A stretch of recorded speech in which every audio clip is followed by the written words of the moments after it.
ایک بزرگ سفر حج پر جانا چاہتے تھے۔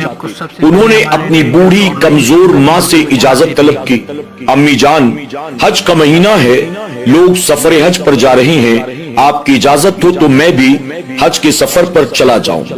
ان کی ماں چونکہ بوڑھی تھی، کمزور تھی، انہوں نے کہا بیٹا جی تو نہیں چاہتا کہ میں تجھے حج کے سفر پر جانے سے منع کروں، لیکن میں کیا کروں، میں بیمار ہوں، کمزور ہوں، بوڑھی ہوں، میں خود سے چل پھر نہیں سکتی، اپنے کھانے پینے کا انتظام نہیں کر سکتی، اللہ تعالیٰ نے تجھے میرا بڑھاپے کا سہارا بنایا ہے، تو میری بڑھاپے کی لاٹھی ہے، میں تیری محتاج ہوں، میں تیرے بغیر تو چل پھر بھی نہیں سکتی، کھا پی بھی نہیں سکتی، اس لیے میں تجھے منع کرتی ہوں کہ تو حج کے سفر پر نہ جا، ورنہ تیری غیر موجودگی میں میرا کیا ہوگا۔ ماں نے اپنے بیٹے کو حج پر جانے سے منع کر دیا۔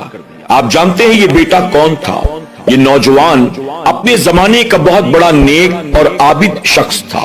یہاں تک کہ آس پاس کے دو چار گاؤں میں اس کی عبادت اور ریاضت کے چرچے تھے۔ جنہوں نے اسے دیکھا نہیں تھا، اس سے ملاقات نہیں کی تھی، وہ بھی اس کے نام سے واقف تھے کہ فلاں فلاں گاؤں میں ایک بڑا ہی نیک اور عابد نوجوان رہتا ہے۔ جب ماں نے اس نوجوان عابد کو حج پر جانے سے منع کیا تو تنہائی میں بیٹھ کر وہ نوجوان عابد یہ سوچنے لگا،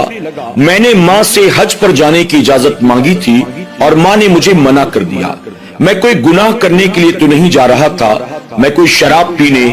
جوا کھیلنے، سود کھانے، کوئی حرام و ناجائز کام کرنے کے لیے تو نہیں جا رہا تھا، میں اللہ کے گھر کا طواف کرنے کے لیے حج جیسے عظیم فریضے کو ادا کرنے کے لیے جانا چاہتا تھا، لیکن میری ماں نے مجھے منع کر دیا۔ اب میں کروں تو کیا کروں؟ بہت غور و فکر کرنے کے بعد اس نے یہ فیصلہ کیا، اگرچہ ماں نے منع کیا ہے لیکن میں نہیں رکوں گا، بلکہ میں بھی حج کرنے کے لیے ضرور جاؤں گا۔ اب ماں کی اجازت کے بغیر وہ نوجوان عابد سفر حج پر روانہ ہوا۔ روانگی کے وقت اس نے اس بات کا ارادہ کیا کہ میں دن بھر تو سفر کروں گا، لیکن جب رات آئے گی تو کہیں رک کر رات بھر اللہ کی عبادت کروں گا۔ یہ سفر